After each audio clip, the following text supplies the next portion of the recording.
सभी साथियों को नमस्कार।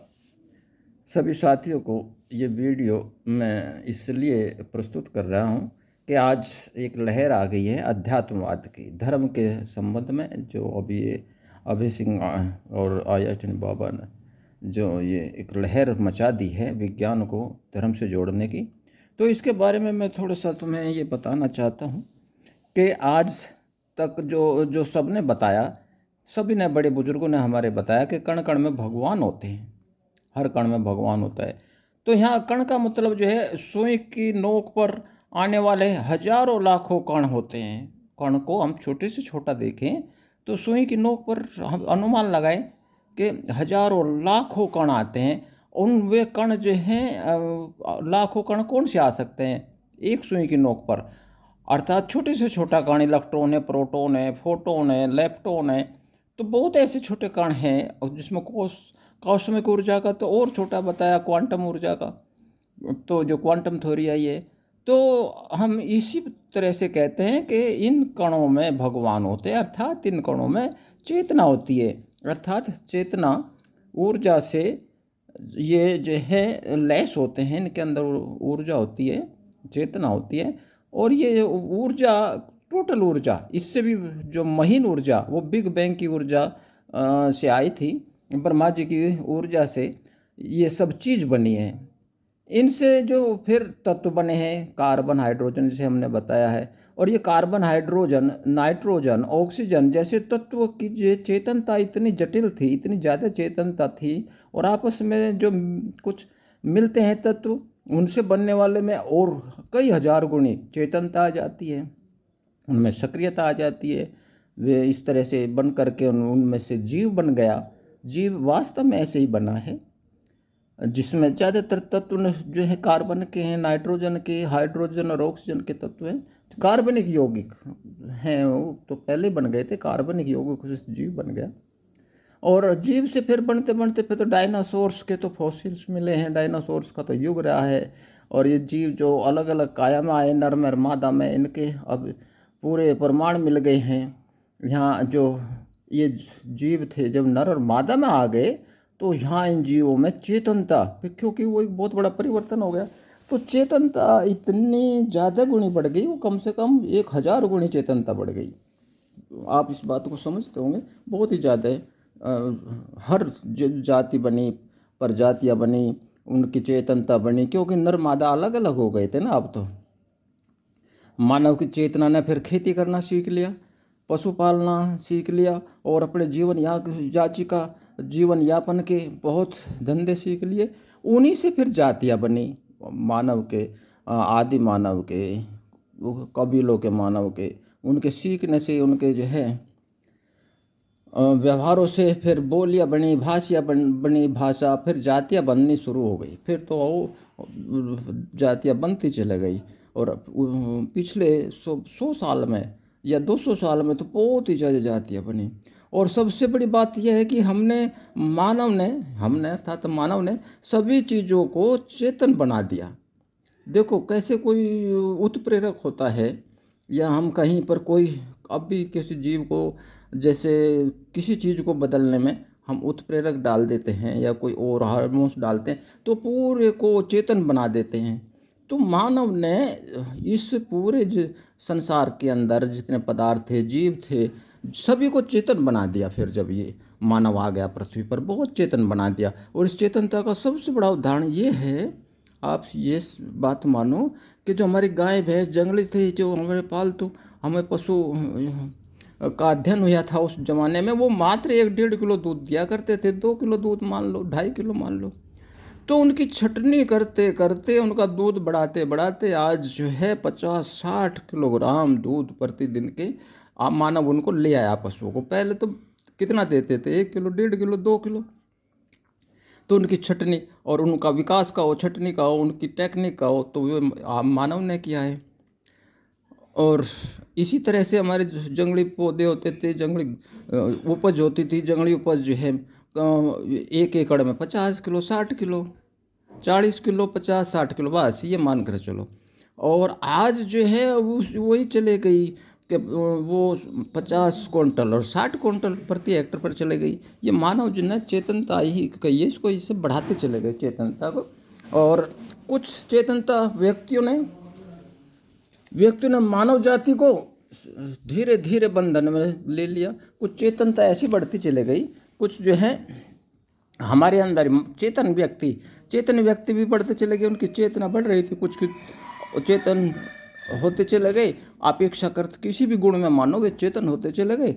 उन्होंने धीरे धीरे मानव जाति को जो ताकत दिखाते थे या कुछ और दिखाते थे, उनको बंधन में ले लिया। उनके मुंह पर टेप लगा दी, कानों पे भी टेप और मुंह पे भी टेप, कि नहीं ना ये पढ़ सकते ना ये कुछ बोल सकते। तो उनको एक गुलाम बना करके और एक धर्म खड़ा कर दिया। छोटे छोटे धर्म हुआ करते थे उस टाइम। तो फिर बाद में मानव ने वो बंधन भी तोड़ दिया, उसका विरोध किया, क्योंकि मानव चेतन होता है। तो उन्होंने बताया कि नहीं, सत्ता तो सनातन की होती है, सनातन सत्ता है।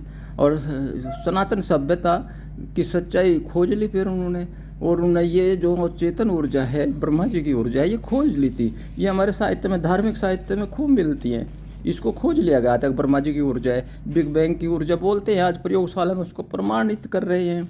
लेकिन ये हमारे ब्रह्मा जी की ऊर्जा और ये सक्रिय है, चेतन है, यही एक शक्ति ऊर्जा है। शंकर, शिव शक्ति, शिव शंकर, ये सारी उसमें प्रयोगशाला में भी सेम मिलती हैं। और हमारे साहित्य में पूर्वजों ने जो खोज ली थी वो भी सेम मिलती है।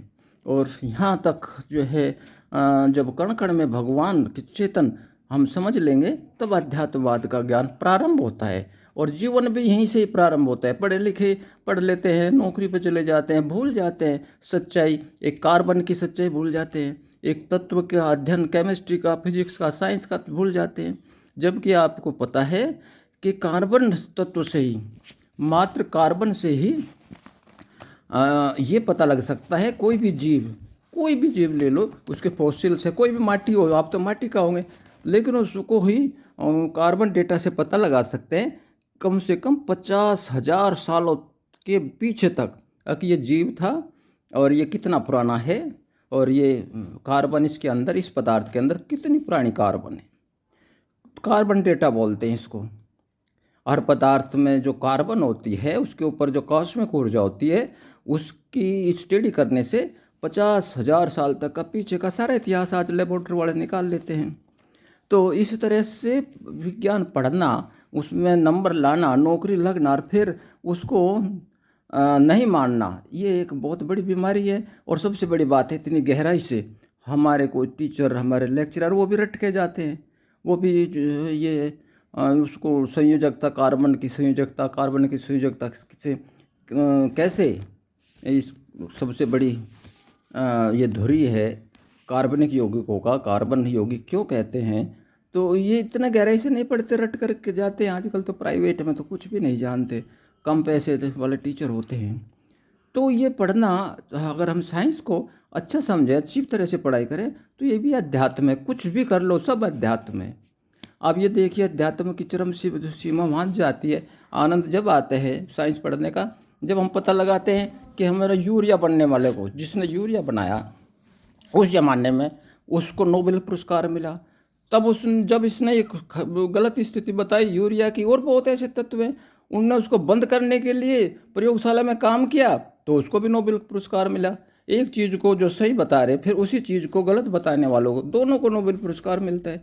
तो इस तरह से तो ये जो अध्ययन है साइंस का, खासकर साइंस का, इसी तरह से, या किसी भी सब्जेक्ट को ले लें, हम आर्ट साइड के सब्जेक्ट, कॉमर्स के ले लें, और एग्रीकल्चर साइंस, तो खैर एक ही चीज़ है सारे, फिजिक्स, केमिस्ट्री, बायो। केमिस्ट्री में, बायो में तो कोई अंतर ही नहीं है, एक ही चीज़ है, तत्व का खेल है।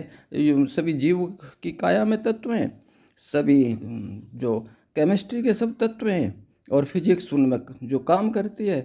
तो ये तो तीनों एक हैं। उसके बाद मैथमेटिक्स है, वो थोड़ा अलग है, दूसरे सब्जेक्ट आ जाते हैं। फिर वे सारे समाज के उत्पन्न होने पर, सभ्यताएं बनने पर, और जो बंधन या धर्म, या खासकर धर्म सबसे बड़ी बात, उसके उत्पन्न होने पर सारे सब्जेक्ट धीरे धीरे धीरे ये आते चले गए। इनका अध्ययन करने में बहुत ज़्यादा सब्जेक्ट बन गए, बहुत विचित्र विचित्र परिस्थितियों में कोई चेतन ऊर्जा घूम रही है। तो ये हम यहाँ हमारा सारांश ये था कि कण कण में भगवान है, तब हम ये समझ जाएंगे कण कण में ऊर्जा है और हमें इसी में घूमना है, इसी में घूमते आए हैं, यहीं पर हमें इसी माध्यम में रहना है, इसमें मरना है, इसमें जीना है। मरने के बाद फिर उसी में चले जाते हैं, उस उन्हीं पदार्थों में, और फिर वही चेतनता फिर हमें दोबारा लेकर आ जाती है। कबीरदास जी को तो ज़्यादा पढ़े नहीं थे या पढ़े लिखे नहीं थे, बल्कि उन्हें पता ही था कि माटी का कुम्हार से क्यों मोह क्यों रोंदता है, क्यों रोंदे मोए, एक दिन ऐसा आएगा कि मैं रोंदूंगा तोए। वो पढ़िए, उसको देखिए कि माटी का इंसान बनता है और इंसान की माटी बनती है। यही तो अध्यात्म है। इन्हीं की चर्चा करना, इस ऊर्जा की चर्चा करना, उस ऊर्जा की तरफ इंगित करना, और ब्रह्मा जी की जो ऊर्जा थी उस तरफ को हमें इशारे रखना, हमारा दिमाग उधर लगना, शंकर जी के हमें प्यार करना ऊर्जा से, शंकर जी को हमें नमन करना और उसी की बात करना, शिव शक्ति की, शिव शंकर की। बहुत बड़ा आनंद है, बहुत बड़ा आनंद है। इस पर जो है आज बड़े बड़े जो पढ़ने वाले, ज़्यादा पढ़ने वाले हैं, वो बहुत अध्ययन कर रहे हैं। बहुत अच्छी बात है। आज ये जो है हमारा पूरा विज्ञान साइंस से जोड़ दिया जाएगा और अच्छी तरह से तुम्हारी समझ में आ जाएगा। तो इसकी कड़ी को हम फिर दूसरा टॉपिक लेंगे अगली वीडियो में। तो अगली वीडियो तक हमारे सभी को जो है नमस्ते, थैंक यू, धन्यवाद, थैंक यू, थैंक यू।